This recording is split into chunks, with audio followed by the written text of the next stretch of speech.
Hey guys, I'm Antonio, Toro Trenching LLC. I'm going to be doing a review on the Workmaster 25S from New Holland. It's got just under 400 hours. I'm the only owner, bought it brand new. I use it here on my farm and commercially. So when I was first in the market, I read tons and tons of comments that said 25 horsepower is not enough to power the backhoe attachment, not just for the New Holland 25S, but for any 25 horsepower tractor with backhoe attachment. Like I said, I use this commercially, and it is plenty powerful enough to power the backhoe. I can pretty much dig whatever I need to. The only problem I've really had is with thick, mature tree roots. But I think that would be the issue for any comparable tractor or excavator. So I have had a couple of issues that we're going to touch on, but overall, extremely satisfied with the 25S. It's done everything I needed to and more. With the four-wheel drive, these small tires do tend to get stuck, but with the front bucket and the backhoe, I've never not been able to self-rescue and get myself out of whatever mud pit I got myself into. The majority of my business is drainage, so you can imagine I am in a lot of muddy yards, muddy properties, so on. So I'm gonna get the camera, we're gonna get a little bit closer look, and I'll start going over some of the things that I've been impressed with. So this right here controls the front bucket. Most of the tractors that I've seen have them right here. I think this is more convenient, less risk of it snagging on your pocket or something whenever you're getting up. I think the capacity on this is about 1,000 pounds. I'll post some video of me dumping riprap and whatever other video I can find that I think is relevant to this review.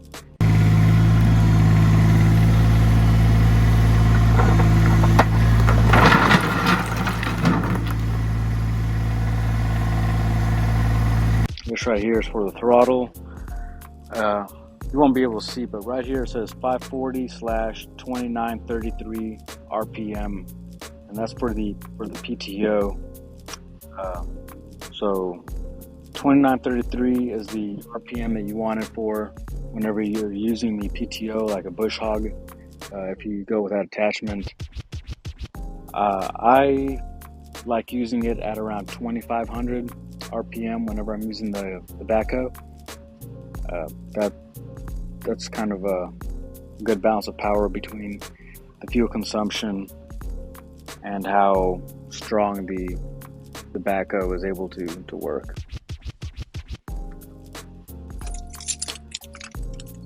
So right here is the key. I don't know if you can see that little picture right there, but that's for your coils whenever you're doing a cold start, especially on a winter day or something. Put the key in, turn it to the left to let the coils heat up, and then just turn it over. That's going to help you do the cold starts, especially in the winter. So this right here is your lever for two-wheel drive, four-wheel drive. Got your low, neutral, and high. Usually whenever I'm working, I'll keep it in low two-wheel drive. That seems to get me through everything. Four-wheel drive if I'm in a bad spot, and then I'll put it in high two-wheel drive if I'm on roads. So this is the 905 GBL Backhoe. Plenty powerful. Does everything that I need it to do. Now, as you can see, it has a lot of messed up paint with paint flaking off, lots of rust. I do keep my tractor outside, but I do cover it as much as possible. And most people say that is the cause of it. But when I got this tractor, the paint was flaking. Doing this within the first week I had it. Like I said, I used my tractor commercially, so I don't have time to take it back to the shop to have it fixed. I reached out to New Holland Corporate, told them about it, and they just told me that I would have to drop it off at the dealer to see if it was covered under warranty. So the other problem I'm having with this, right at around 350 hours, is this lever right here. Now it'll still work, but it wants to slip off of the little arms. I don't know what that would be called. I called the dealership, and this whole assembly, just the arm, cost about $250. I haven't had any luck finding these. I think these are the main problem. If you know what those, the model or item number is, let me know in the comments. And just so you can see what it should be like, you know. And then just like, look how wobbly it is because of that compared to this.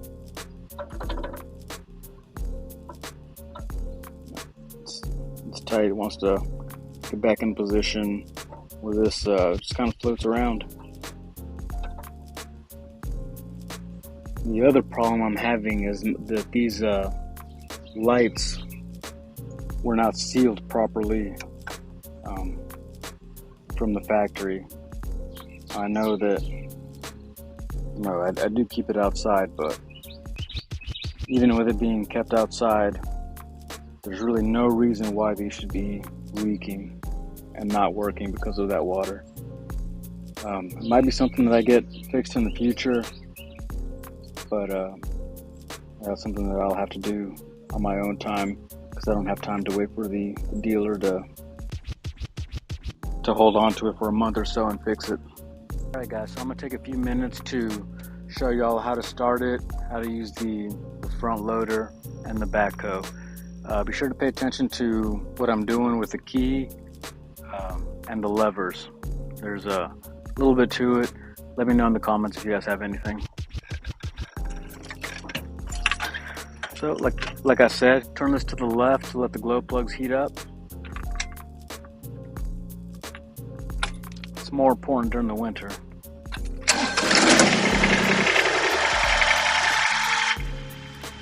You want to turn these up to around 2,400, 2,500 RPMs.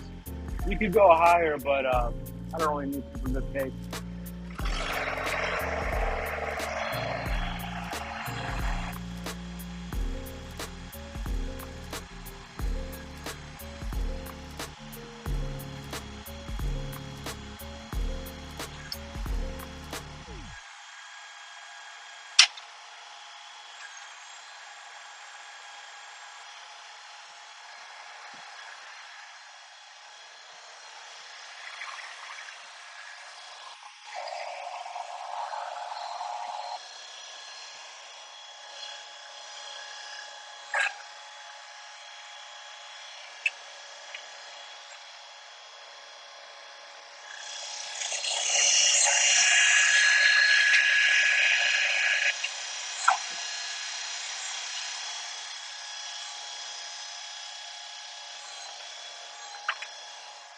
A little bit.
so it doesn't whack you.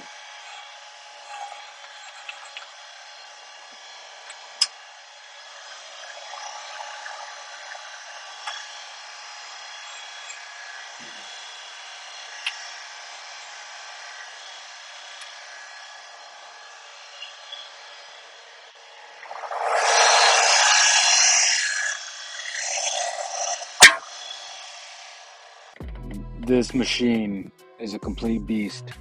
It does everything that I needed to and more.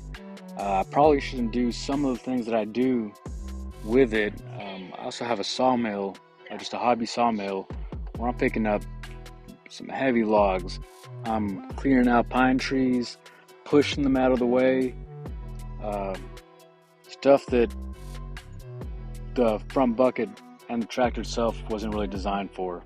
I think the front bucket was mostly designed for scooping up gravel, mulch piles, things like that, not, pushing trees into a berm. So this thing is an absolute beast. 25 horsepower is plenty on the subcompact tractors. If I had to do it over again, I would buy this tractor. I would have insisted more that they fix the paint.